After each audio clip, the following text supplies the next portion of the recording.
turning point in my career came a few weeks ago when I was having a bathe in the Highgate Pond.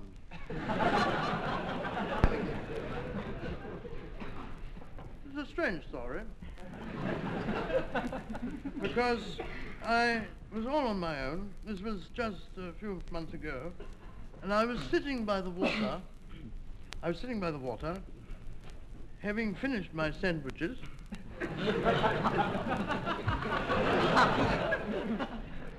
And I was making myself a wreath.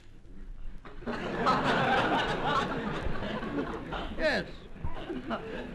A wreath from some flowers and shrubs, grass, and I was putting it on my head. You know, the way people do.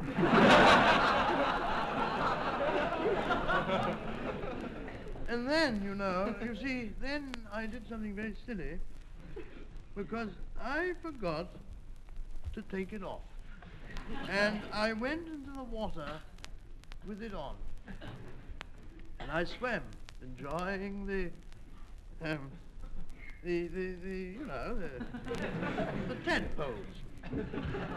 And at the back of the Highgate Pond, a long way away, there was an old man who was shouting at me, telling me to come to him. I didn't know what he wanted. I thought I wasn't allowed to swim in this particular part, so I swam across to him not to ask for it. And he said a most extraordinary thing, which has a great significance on everything. He said to me, "I'm so sorry, sir, but I thought you were my father."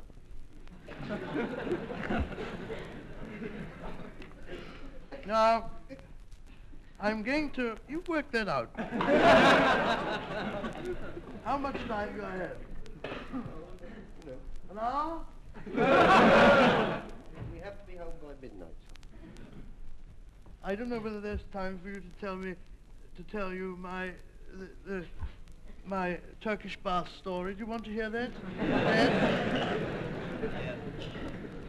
I have here some letters written in answer to holiday inquiries which we wrote to the Dolomites, and we received some replies in English from Tyrolean landlords. We have ample garage accommodation for your char.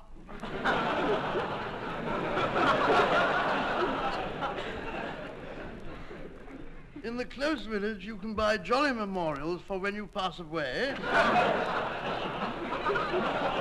I send you my prizes. If I am dear to you and your mistress, she might perhaps be reduced.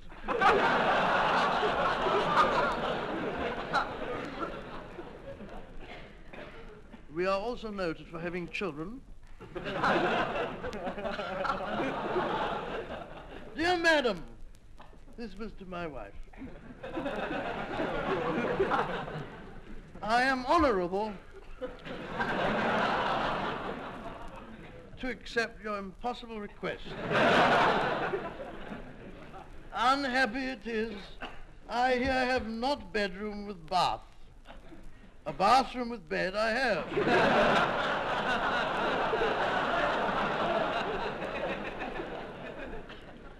I can, though, give you a washing. With pleasure. In a most clean spring with no person to see. I insist that you will like this.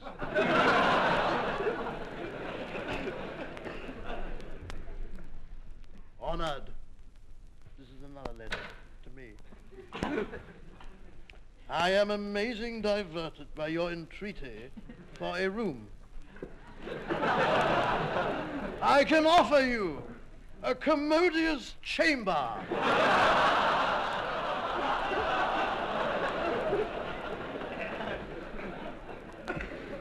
With a balcony imminent to the romantic gorge, and I hope you want to drop in.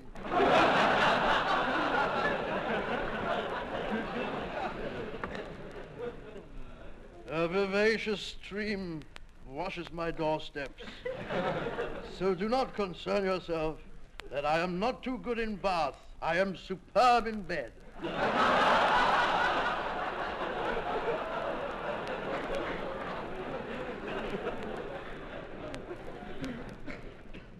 Sorrowfully, I cannot abide your auto.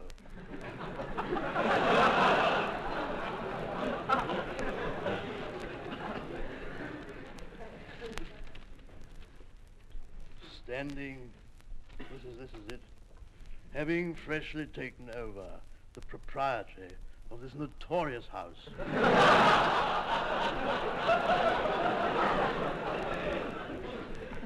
I am wishful that you remove to me your esteemed costume. Standing among savage scenery, the hotel offers stupendous revelations. There is a French widow in every bedroom.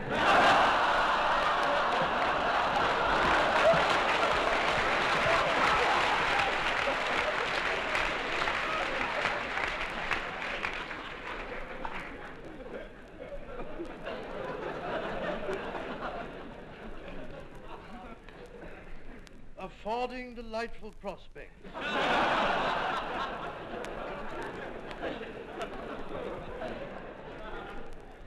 I give personal look to the interior wants of each guest.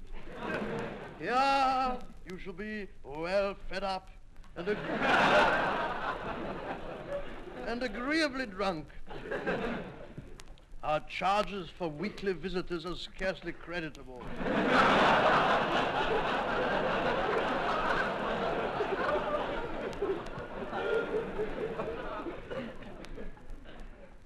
Peculiar arrangements for gross parties. Our motto is ever serve you right.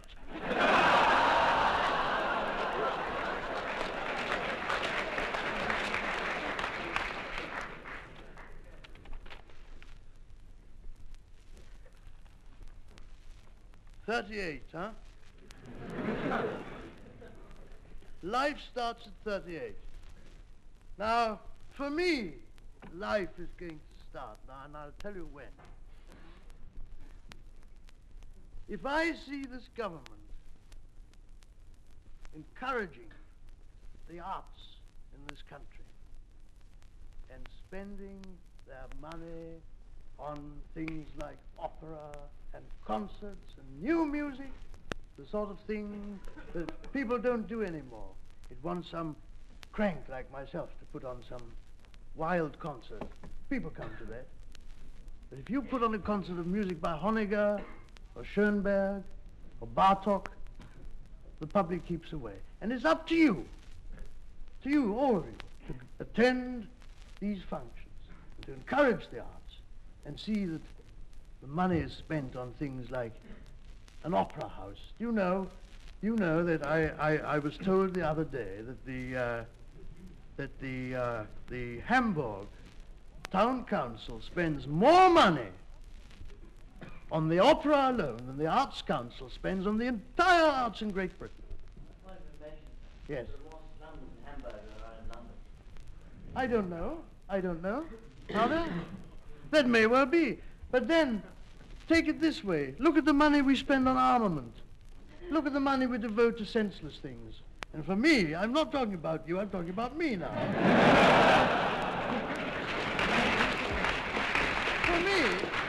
For me, life is going to start when I find myself living in a proper civilized society with no color bar and no race riots.